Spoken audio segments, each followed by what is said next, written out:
man of her dreams in a handsome Marine. Dominique never fell for a guy like she fell for Marquez. But when someone stands in the way of their love, they decide to eliminate the obstacle permanently. They wanted to be free, and they were willing to kill for it. It was crazy and shocking. He would tell her what to do, and she did it. And later, in California, Destiny Young has always battled with low self-esteem. Destiny was a little overweight, and I think she was afraid of being rejected. Which makes her the perfect target for a manipulative career criminal with a sadistic scheme. This set off a violent crime spree. The whole area was terrified. Who would be next? Her love for him blinded her to his evil. There are hundreds of thousands of women in prison at any given time in the U.S. These are the true stories of women who committed heinous crimes in the name of love.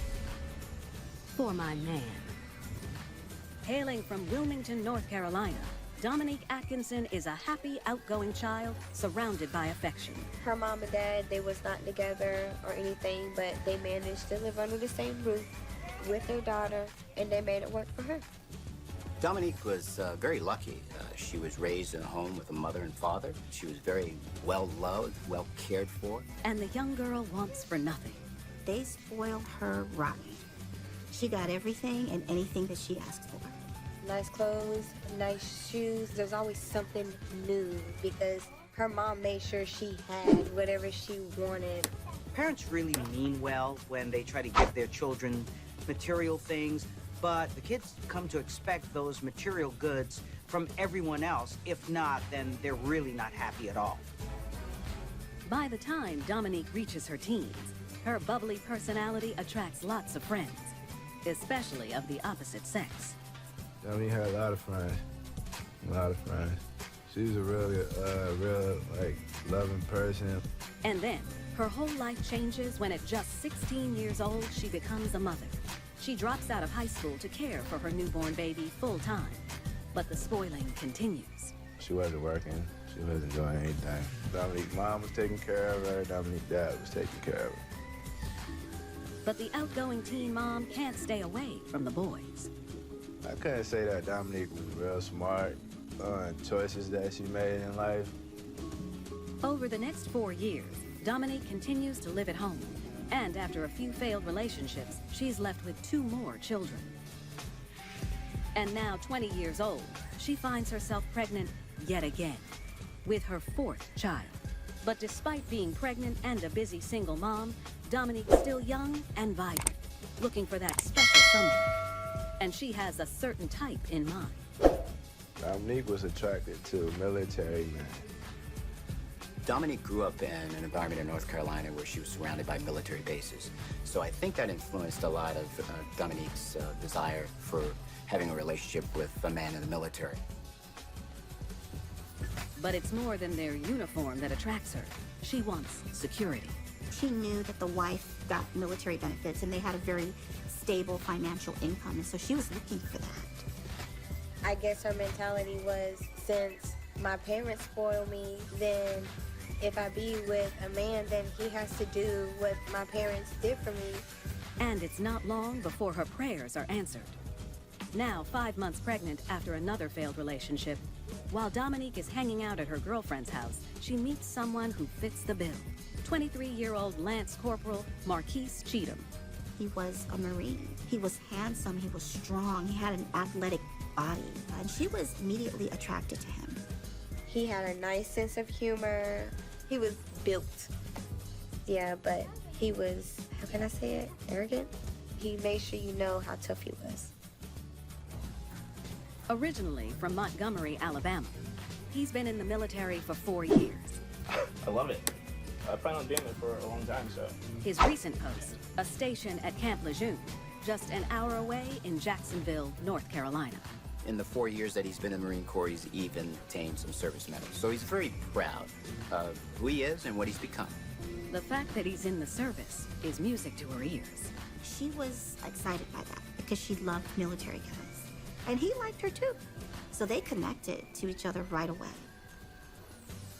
The two start hanging out regularly, although she's hesitant to tell him about her delicate condition. He didn't know that she was pregnant, When they first met, she had a little pudge, but like she wasn't blown up all the way. But the chemistry between them is so powerful that within just a few weeks, they are attached at the hip. Dominique never fell for a guy like she fell for Marquise. It was different with him. They fell in love quick. I have to tell you something. Even when Dominique finally admits she's the mother of 3, with another on the way, the tough Marine says he doesn't mind. I love kids. In her eyes, he seems like the perfect man. There's only one problem. Marquise was married. He was married to a woman who lived in Montgomery, Alabama, his hometown. He tells Dominique that his wife, 20-year-old Ashley McCarthy, was his high school sweetheart, and they eloped less than 2 years before. While Marquise was in North Carolina, Ashley lived with her father in Montgomery, Alabama. But he assures her that it's already over between them. He said that they were getting a divorce. Like pretty much everything was already getting finalized. I got the divorce papers signed. He wanted to be with Dominique. He said that Ashley didn't matter. He didn't love her. And his new girlfriend believes him. From Dominique's eyes, they was divorced. He done said divorce, so hey, she was all game. Dominique was young and naive, and she really thought this guy was going to leave his wife. So she stuck on in there, hoping that's what would happen. Despite Marquise's marriage, the 2 young lovers continue to see one another. And when Dominique gives birth to a baby girl 3 months later, I love it. her boyfriend becomes the provider she's always hoped for. He gave her the world. He got an apartment. When she had a baby, he was taking care of the baby and everything. He spoiled Dominique, just like Dominique's family spoiled her. He lavished her with gifts. He took care of the kids. But back in Montgomery, Alabama, the Marine's real wife has no idea about a divorce or what her husband is up to. Ashley was not aware of Dominique and the fact that Marquise was actually seeing someone behind her back. The one thing she does know, however, is her AWOL Marine isn't sending her any funds to live off of. She's struggling, so she's calling him. She can't get him on the phone, and when she does get him on the phone, he's evasive. And Marquise ignores her. He really turns her off. He gives her the dead treatment, the silent treatment, and this infuriates her. So one day that spring, Ashley starts calling his commanders, knowing the military's strict honor code, and tells them that her husband isn't taking care of her. The commanders, of course, disciplined Marquise and told Marquise that he had to get it together. He had to make things right with his wife. And the Marine is not happy about it. He was livid. He couldn't believe she had done that, because now she's messing with his money. She's messing with his career. It's the last straw. Any love he had for his former high school sweetheart is officially gone. Everything changed. Marquise made the decision that he didn't want Ashley just gone from his life. He didn't want a divorce or separation. He wanted her dead.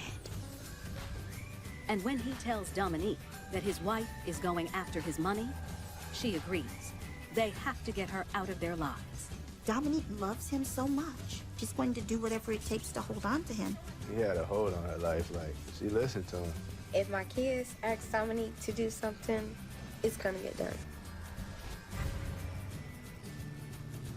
Wilmington, North Carolina, Dominique Atkinson agrees to help her boyfriend of 9 months, Marquise Cheatham, get his wife, Ashley McCarthy, out of their lives so they can be free. She knew that Ashley was making trouble for them in Alabama. It was going to end in the loss of his career, the loss of income for them both. Okay. Dominique was so in love with Marquise that she didn't really see what she was getting herself into. All she knew was that Ashley was in the way. It's not clear if she knew how far he was willing to go in order to get rid of his wife. A few days later, Dominique and Marquise make the 9-hour drive to Montgomery, Alabama. Dominique had told us she was going to Alabama because Marquise had something to do with his divorce. Once they arrive, Dominique and Marquise stay with his mother in North Montgomery. Then around 8 p.m., he calls Ashley. I want to meet up with you. He lies to her and says he's jumping on a flight to Alabama so the two can discuss their relationship in person. Ashley agrees to pick him up at the airport at 11 p.m. That night, the plan is set into motion. Dominique drops Marquise off at a store across from the airport where Ashley would meet him. Once his estranged wife arrives, it's not long before things get heated between them. The reunion is nothing like Ashley probably imagined it to be.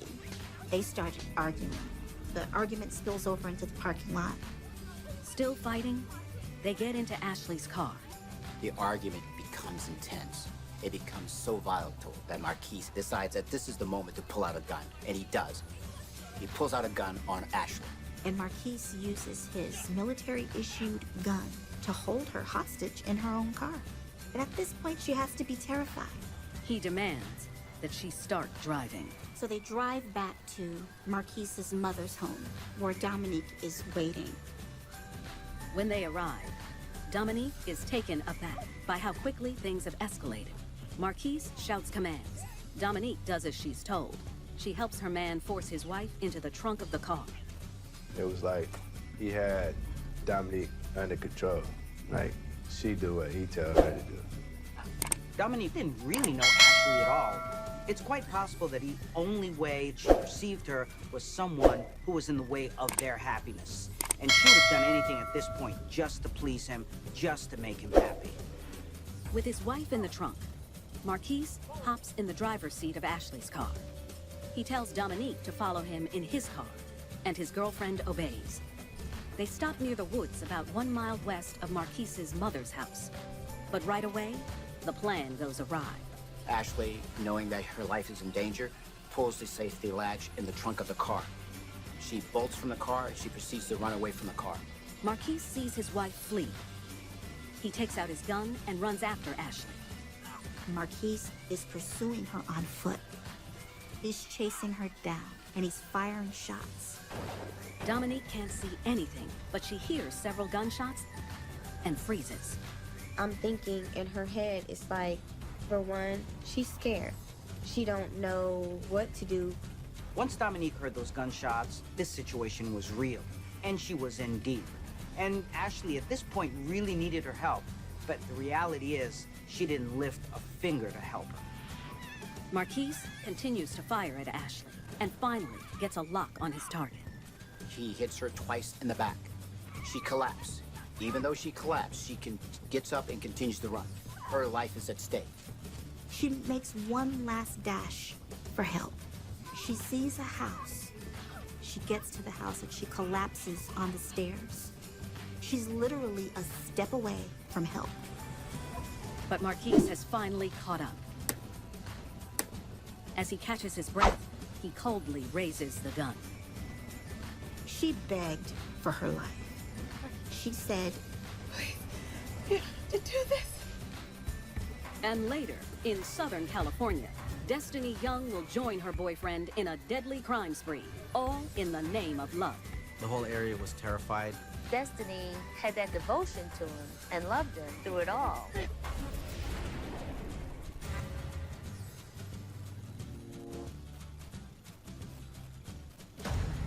In Montgomery, Alabama, Dominique Atkinson's married boyfriend Marquise Cheatham has his wife Ashley McCarthy cornered after shooting her twice in the back. Please, you don't have to do this. and in an act so hateful, he fires. The single shot kills Ashley instantly. He knew Ashley since they were children. They were high school sweethearts. I mean, how he could see her begging for her life and be able to pull that trigger, I don't think can be explained. Marquise leaves her body there and runs back to where Dominique is waiting. It's done. Dominique knows he just killed his wife, and she's stunned. She had plenty of opportunity to alert the police. She had plenty of time to save Ashley's life. She didn't. It's quite possible that Dominique didn't fully comprehend what was going on, that in fact she had helped someone take someone else's life. Because if she had known what was going on, she wouldn't be able to face the truth of what had happened. She probably didn't know what to do. She was probably overwhelmed with so many things going through her mind. Marquise has Dominique help him dump Ashley's car behind an abandoned building a few blocks away before they take off in his car. They head back to the house so that they can change clothes at his mother's house. They get cleaned up, they jump back in the vehicle, and they head back to North Carolina. He also gets rid of the weapon, Ashley's purse, her cell phone. They drive back to Wilmington and return to their lives as usual. Later that morning, a woman walking her children to school discovers Ashley's dead body. She immediately calls the police. The death of Ashley was devastating for her family. Ashley was well loved. She volunteered for everything. I mean, it was very traumatic. Heartbroken, her father tells police that the last time he spoke to her was just before she went to pick up her husband, Marquise, at the airport. Ashley's father tells police they were going to talk and work things out. So right away, police have a lead that they can go on. As the couple is resuming their daily lives, police connect the dots when cell phone records show that both Marquise and Dominique were in the area at the time Ashley was killed. 2 days later, they arrest the couple for murder. The first time I heard about the incident, I got a phone call from somebody. I was like, just drop the phone. I couldn't believe it. I still don't even believe it. She is not capable of killing somebody. Marquise is extradited to Alabama to face a capital murder charge. When questioned, he first denies that he was anywhere near Montgomery. I don't know what you're talking about. It wasn't until the police brought in his phone records that he finally admitted to the fact that he was in Alabama, that he had met with his wife. They got into a furious argument. Marquise ends up confessing. He tells them that they had an argument and that Ashley became angry and hit him.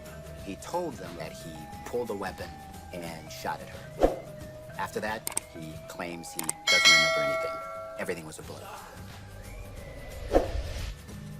4 days after he killed his wife, Marquise Cheatham is officially charged with capital murder during a robbery. He's immediately discharged from the Marines.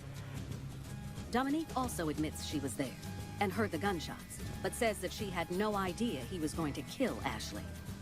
Dominique didn't give any clue as to what happened, how it was planned, how she was involved. No, I didn't feel anything. I don't know if she did that because she wanted to continue being loyal to him. I talked to her on a regular whenever she got incarcerated, and she was still worried about Marquise. It was crazy. She's sitting here telling me she still loves him. I'm like, why do you still love him? How can you still love him? Knowing he might get the death penalty, Marquise Cheatham pleads guilty to murder. Just a few months later, Dominique Atkinson follows suit. They both receive life sentences. She lost a lot. She lost her family, she lost her kids, she lost a lot of things in life. Everything is completely gone, like vanished away. Blinded by love, Dominique now wishes she could have helped Ashley that night. She was very remorseful. Dominique would have never found herself in this situation if it wasn't for Marquise. Never. Dominique sacrificed her entire life, and she missed out on seeing her children grow up, all because of her intense love for Marquise. She wanted Marquise, and even if it meant someone else paying the price for the two of them to be together, then she was going to do it. Dominique Atkinson made a deadly decision to have her lover all to herself. In Southern California, Destiny Young's desire for love will make her vulnerable to a career criminal with a wicked agenda. Raised by her parents with two older brothers in the sunny San Fernando Valley, Destiny Young has always been an outgoing girl. She liked to make people laugh. She liked to be the clown. She was a teacher's pet all the time. She had a lot of friends. As a preteen, her fun and friendly nature propels her into the performing arts, and she discovers a true talent. She was a national championship cheerleader, and she wanted to be a dancer, and she could dance like no one's business. But by the time she reaches high school, everything changes for Destiny. She finds out she has a medical condition that causes weight gain. the once social little girl starts to become withdrawn and insecure. It was really hard on her body, hard on her mind. Destiny was leading a lonely life. Her self-esteem was very low, and she was depressed. The teenage years are already difficult enough as it is, but to have an issue with being overweight, it really puts them more at risk for self-loathing, for low self-esteem, even for some self-hate. After she graduates high school, Destiny takes a job at a daycare, but continues to live at home. She dates here and there, looking for that special someone, but no one ever seems to stick. When it came to young men in her life, she wasn't that sure of herself, so it took her a while to warm up to guys. Throughout her 20s, Destiny works hard, stays out of trouble, and does her best to grow as a person. Destiny's family supported her wholeheartedly, and they tried to build up her self-esteem. But it's just not enough. She was depressed because she couldn't seem to find a man. Then, at age 27, Destiny lands a new job at one of the movie studios, about 45 minutes south in downtown Los Angeles. She was employed as a security guard. She worked at Universal Studios, which is a very popular tourist attraction. So she had a good reputation. But just 2 years later, Destiny faces a series of devastating life events. We had had a pretty bad year. Her father had left, her grandmother had passed away.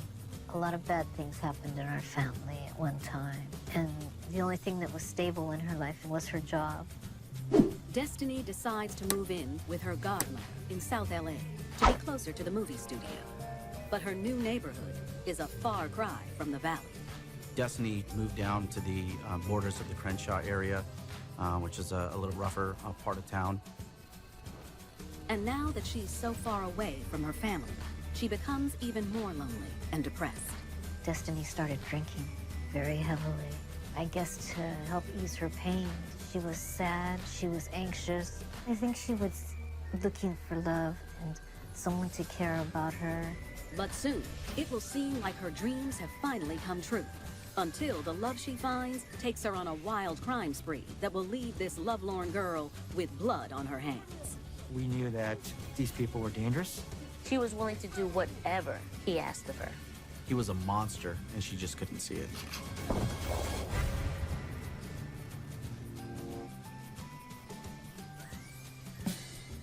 Los Angeles native 29-year-old Destiny Young is lonely and hopes to one day find someone to share her life with.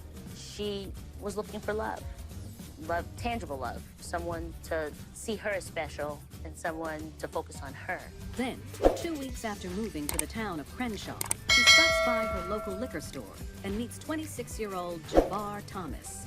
Jabbar was an average-looking guy. He could be like a charmer, a sweet talker, knew how to talk to the ladies and to get their attention. He had some swag to him. The way he carried himself was with a lot of confidence. As the two chat, Jabbar tells her he's lived in California since he was 5 years old and has a place with his brother down the street. He seems like a guy who has it all figured out. Jabbar was the type of person who would want to be the focus of attention. People see him rolling down the street, wearing the right sneakers, dressed the right way. Destiny gives him her number, but she has no idea that Jabbar is actually a career criminal with a dark past. Jabbar was a drug dealer, basically. He was known to sell narcotics to people around the area. A lot of arrests for narcotics, weapons possession. In fact, Jabbar is currently on parole, released from prison only 4 months earlier, after serving 2 years for being a felon in possession of a gun. Jabbar was a very dangerous man. He was an opportunistic criminal. The street hustler spends most nights slinging drugs with his friend, 33-year-old Richard Anderson. Richard was basically a drug user, multiple convictions for possession of cocaine, and he worked for Jabbar. Would kind of bring customers to Jabbar to sell drugs to. And when business is slow, the two grab some extra cash, robbing stores that are open late. And they hit the shops using Jabbar's weapon of choice. Well, the shotgun that he had, for one thing, was sawed off. so it's a little bit easier to handle, but also it preserves the shell casing inside the shotgun. It doesn't eject. He kept it with him, and he only gave it out to Richard to commit the crimes. When Jabbar calls Destiny to come hang out, she jumps at the chance. The self-conscious young woman doesn't see him as a dangerous dealer. All she sees is an attractive man paying attention to her. Having a very low self-esteem really put Destiny in a position of thinking that really no one wanted her at all. So when Jabbar came along and was filling her up with compliments, she was in hook, line, and sinker. I think Destiny let her guard down, and when he came, he was like her knight in shining armor. The career criminal never talks about his past, but it's clear that he's no angel.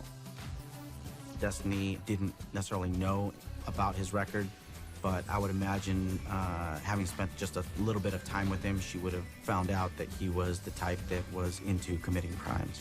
But she doesn't care. She falls hard for Jabbar, and her self-esteem skyrockets whenever they're together. Beautiful. Even the hardened criminal can't help the way he feels. I think Jabbar did care for her. I don't know if he loved her, but I think he definitely cared for her. As the two become an item, the smooth talker realizes just how dedicated his girl is to him. He decides he could use her in his late-night robberies. His idea was to start using her as a driver during these shotgun robberies. After just a couple weeks of dating, one night, he asks Destiny to take him for a ride. And so it was never really a formal agreement or, hey, let's go do these robberies. It was more of, hey, let's drive around. Jabbar tells her to head to the Pico Union area between Wilshire and downtown Los Angeles. Destiny was a good girl, but Jabbar knew how to take advantage of that, and therefore he manipulated her. And in return, she really seemed like she would do anything she could in order to keep him, no matter what was requested of her. The two drive around with Destiny behind the wheel until Jabbar notices a man walking alone in a residential area at about 3:45 a.m. Jabbar told Destiny to follow that man and then pull over on the curb. He decided that's the perfect opportunity. There was a darker neighborhood, it was the middle of the night, and the male was by himself. She does what he says and pulls over. Her man jumps out. Jabbar approached him. He didn't have a mask. He just carried his shotgun with him. He points the gun at him and demands his wallet, but the man refuses to give it up. Where the money at? I need this money for my kid. He took his wallet and threw it over a fence, which prevented Jabbar from getting his wallet. Jabbar is furious. Back at the car, Destiny anxiously tries to watch her boyfriend in the rearview mirror, but can't quite see what's happening in the darkness. She was also sort of acting as a lookout, so she was paying attention to the front and the sides as well. Suddenly, there's a loud bang. Destiny heard a shotgun blast.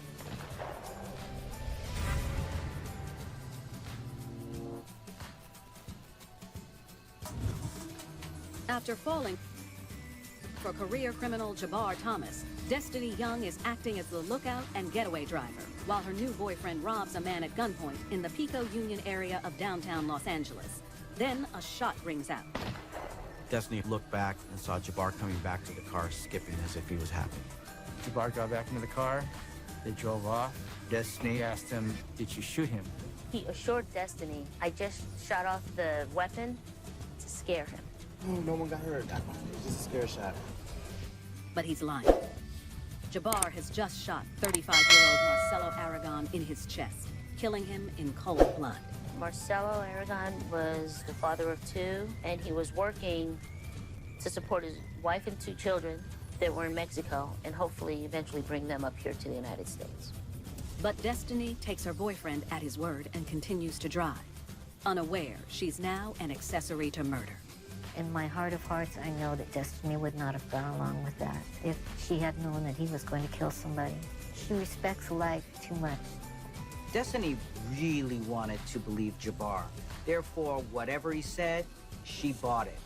And there was also this element of excitement, so it almost became an addictive sort of a behavior to be with him.